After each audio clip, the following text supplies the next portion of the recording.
Greetings, folks. Communism with a smile. Welcome to Ireland's presidential election. If this presidential election has taught us anything, it's that Ireland is not the land of saints and scholars anymore. It's the land of farce and spin. Catherine Connolly launched her presidential campaign last night, refusing to answer questions, and somehow that's supposed to inspire confidence. Then, just to top it off and to spice things up, she decides to criticise the British Prime Minister over remarks about Hamas and the future Palestinian state. That kind of rhetoric might well play out at a left-wing rally in Dublin. But folks, for the ordinary voters, it could just prove explosive. Talking about Hamas during a presidential campaign isn't just controversial, it's political Russian roulette. Don't be surprised if it backfires spectacularly on Catherine Connolly. Meanwhile, Big Jim Gavin, is spending more time writing letters to Meta and TikTok than telling us what he actually stands for. His campaign slogan might as well be, "Vote for me and I'll keep you safe," from Facebook comments. And Jim Gavin, some free advice. If you truly have nothing to hide, then come out and make a statement about the alleged affairs. You owe it not just to your wife, but to the alleged women and girls involved. The chastity and dignity of a woman must always be upheld.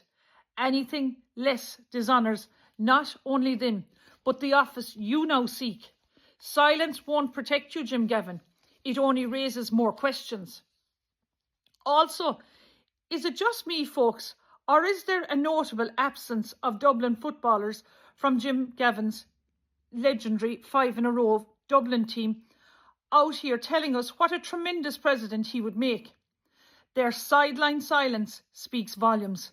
Very strange indeed that not one single member of his All-Ireland conquering Dublin squad has publicly backed him.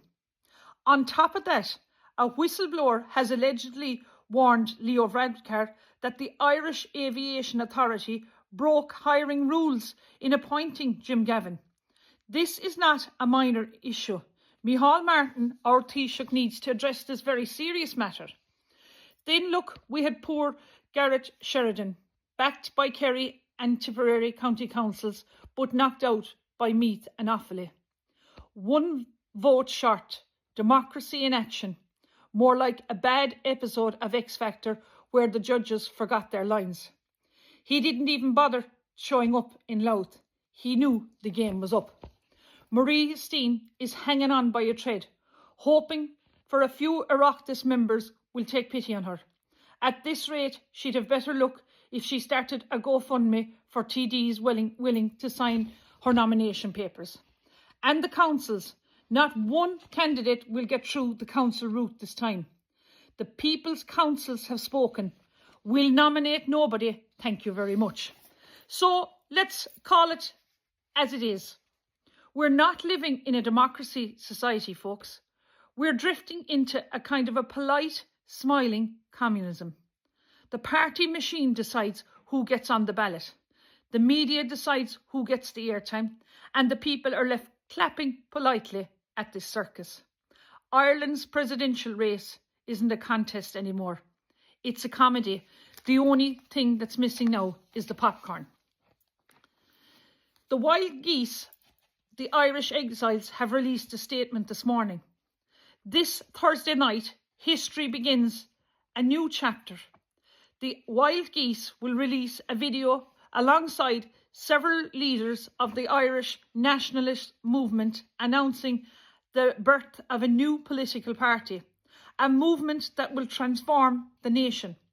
They speak about Ireland's future, a strong economy, an environment that thrives, and a massive renewal of the agricultural industry.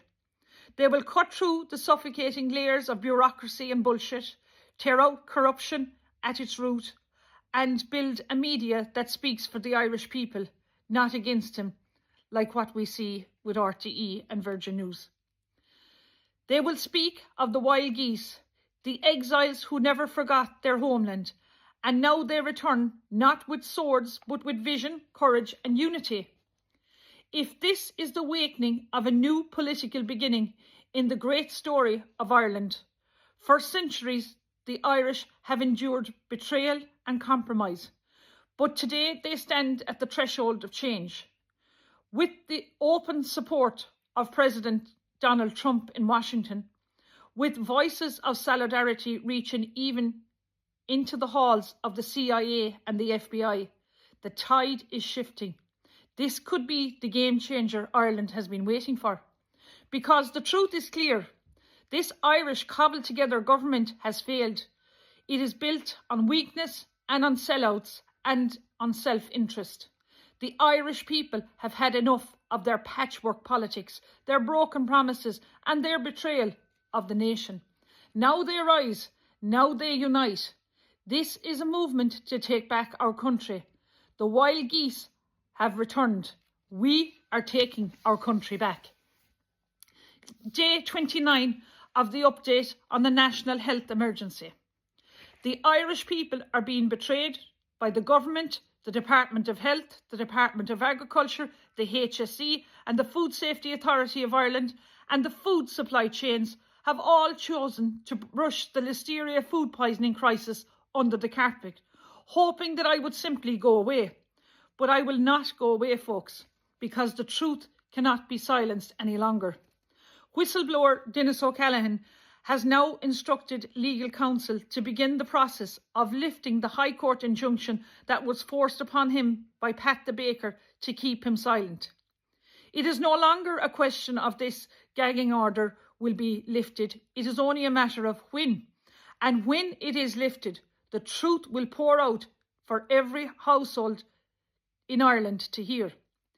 Timing, folks, is everything. We are now moving into the busiest period of the year for food producers and retailers, the run-up to Christmas. Families across the country are filling their shopping baskets, buying extra food, stocking their freezers for the months ahead. And the question now every Irish consumer must ask themselves is, how do we know the food we are buying is not contaminated with listeria?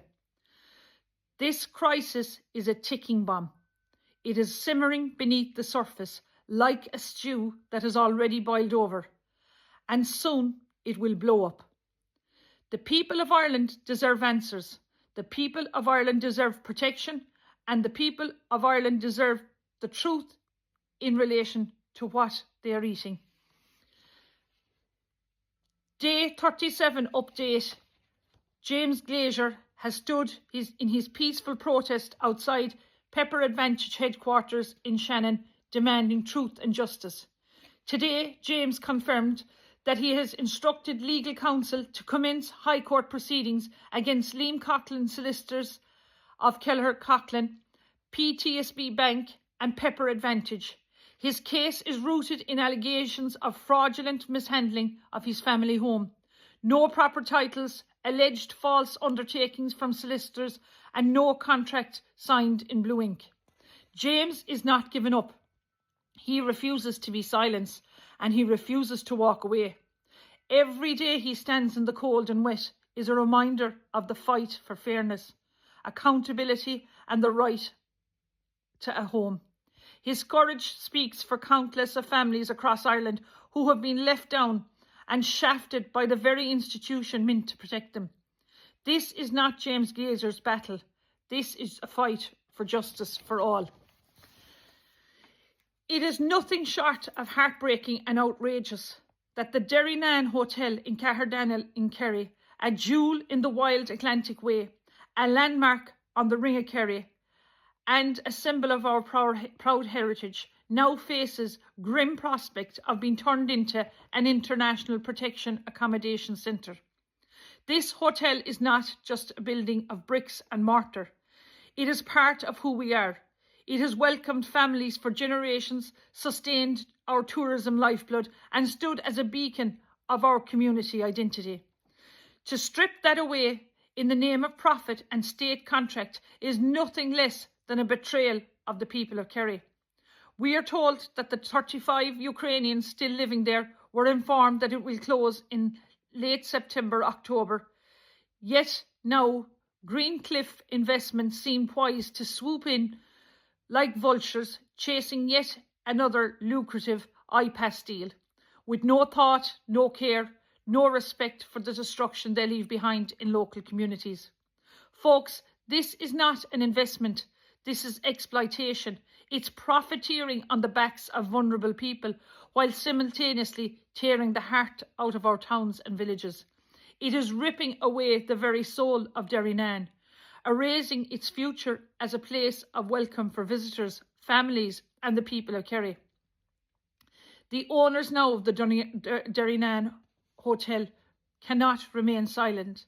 The time for secrecy and shadowy deals is over. They must face the people and make a full and immediate public statement. Will this historic hotel be handed over to an iPass centre, or will it continue to serve the true purpose as part of our tourism, our heritage and our way of life? The people of Caherdaniel and Kerry demand answers. We demand answers and honesty, and we did not stand by idly while private greed and government failure dismantles our communities. Derrynane belongs to Kerry, and Kerry will not be silenced. We are taking our country back. Gur Míle Maith Agaibh.